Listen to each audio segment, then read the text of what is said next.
suis Alphonse Sonda, maire de la commune urbaine de Diebougou.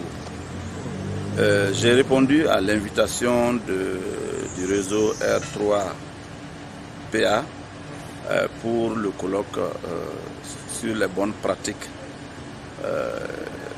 en faveur des personnes âgées.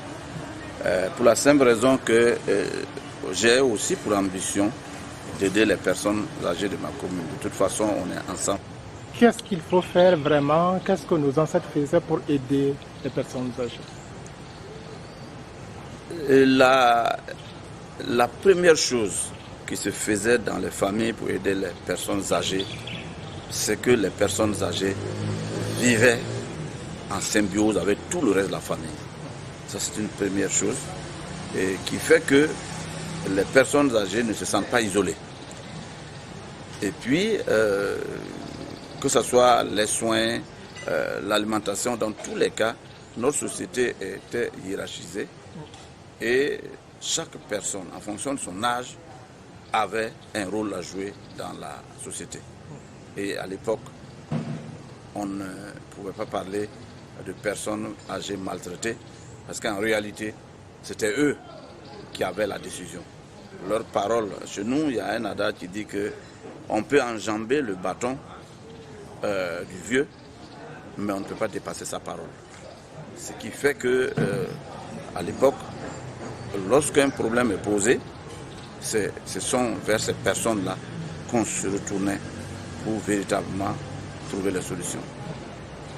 Aujourd'hui, le constat est net et clair.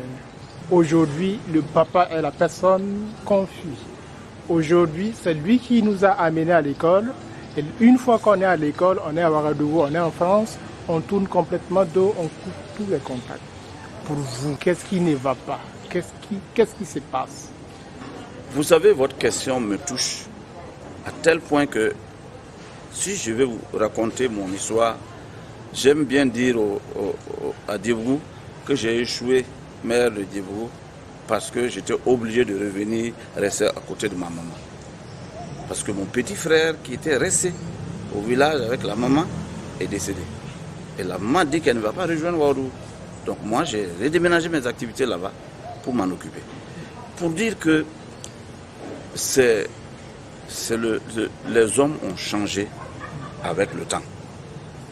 Parce que dire que c'est le temps qui a changé, non. Les jours ont toujours 24 heures, mais c'est ce qui se passe de partout dans le monde. C'est cet individualisme-là qui s'est développé, même dans nos villages quand vous arrivez.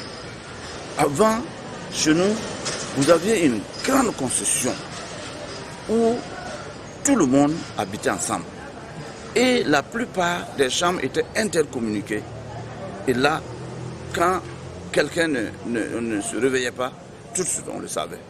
Aujourd'hui, vous entrez dans les villages, vous avez des petites concessions à gauche, à droite.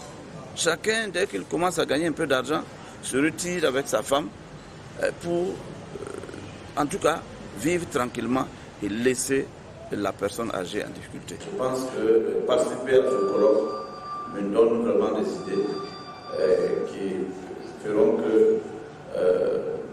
désormais les personnes âgées auront un budget aussi petit soit-il, mais ils pourront